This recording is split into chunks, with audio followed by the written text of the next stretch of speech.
नमस्कार, मैं हूं आपके साथ मयंक। तो देखिए, पश्चिम बंगाल में ममता बनर्जी ने ऐलान कर दिया है कि वो किसी भी सूरत में इस्तीफा नहीं देंगी।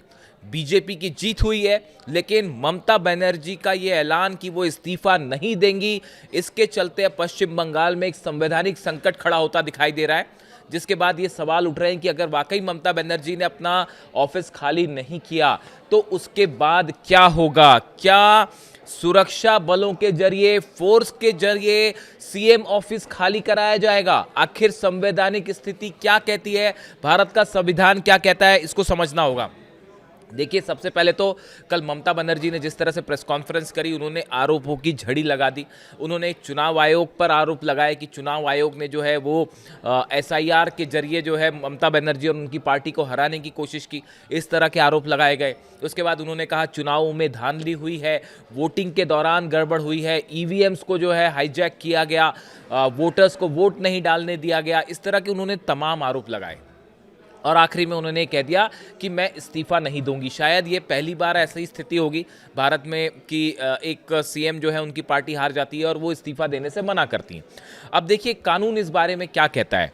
अनुच्छेद 164 आर्टिकल 164 इंडियन कॉन्स्टिट्यूशन का कहता है कि तहत मुख्यमंत्री की नियुक्ति राज्यपाल करते हैं और बाकी मंत्रियों की नियुक्ति राज्यपाल मुख्यमंत्री की सलाह पर करते हैं। यह अनुच्छेद स्पष्ट करता है कि मुख्यमंत्री और उनके मंत्री राज्यपाल के चाहने तक ही अपने पद पर बने रह सकते हैं। राज्यपाल मुख्यमंत्री को बर्खास्त कर सकते हैं। चूंकि मुख्यमंत्री राज्यपाल के प्रसाद पर्यंत पद पर होते हैं, इसलिए बहुमत खोने या चुनाव हारने के बाद इस्तीफा न देना संवैधानिक मशीनरी की विफलता माना जाता है और राज्यपाल उन्हें पद से हटा सकते हैं। यानी अगर ममता बनर्जी ने इस्तीफा नहीं दिया तो राज्यपाल, पश्चिम बंगाल के राज्यपाल एक आदेश के जरिए ममता बनर्जी को मुख्यमंत्री पद से हटा सकते हैं। देखिए, जो हालात हैं उसके मुताबिक ममता बस नई विधानसभा के गठन तक केयरटेकर मुख्यमंत्री के रूप में ही बनी रह सकती है।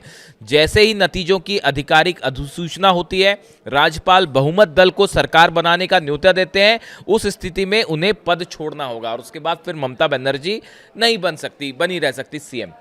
लेकिन सवाल ये है कि अगर मान लीजिए ममता बनर्जी ने मुख्यमंत्री आवास या मुख्यमंत्री कार्यालय खाली करने से इनकार कर दिया और उन्होंने कहा कि भाई मैं तो अपना ऑफिस छोड़ूंगी ही नहीं, ऐसी स्थिति में क्या होगा? ये एक वो सवाल है जो सबके मन में है कि भाई अगर मुख्यमंत्री ने ये कह दिया, ममता बनर्जी ने, मैं ऑफिस खाली नहीं कर रही, तो फिर संविधान क्या कहता है और उस स्थिति में क्या होगा?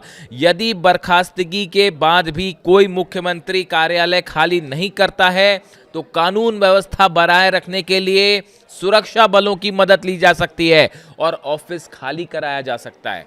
देखिए, संविधान और कानून के मुताबिक अगर कोई मुख्यमंत्री जो कि विश्वास मत खो देता है या चुनाव हार जाता है, उसके बाद भी वो अपना पद और अपना ऑफिस खाली नहीं करता है, तो इस सूरत में सुरक्षा बलों की मदद ली जा सकती है, फोर्सेस की मदद ली जा सकती है और फिर उनका ऑफिस खाली कराया जा सकता है। यानी अब सबकी नज़र इस बात पे है कि ममता बनर्जी का अगला कदम क्या होता है। क्या वो तैयार हो जाएंगी इस्तीफा देने के लिए, मुख्यमंत्री कार्यालय खाली करने के लिए, या फिर फोर्स का इस्तेमाल करना पड़ेगा? ये एक ऐसा सवाल है जिसके चलते पूरे पश्चिम बंगाल में एक खासा तनाव का माहौल देखने को मिल रहा है।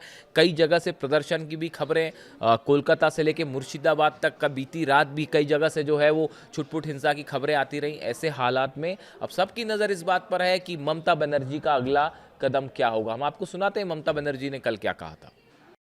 पार्टी আমার সাথে আছে ভুল, আমরা আসামেও কালকে একটা সিট জিতেছি, তারপরে ওখানেও অত্যাচার করতে শুরু করেছে, সুস্মিতা দেব আমাকে জানালো। পরবর্তী স্ট্র্যাটেজি আমরা পার্টিতে বসে ঠিক করব। আপনারা টাইম টু টাইম জানতে পারবেন, চিন্তা কোনো কারণ নেই।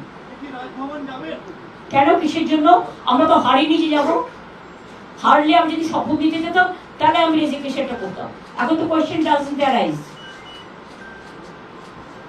জোর করে দখল করে যদি কেউ মনে করে যে আমি কি রেজিগনেশন দিতে হবে, no, not that. Now also I want to say that we didn't lose the election. It is their forceful attempt to defeat us.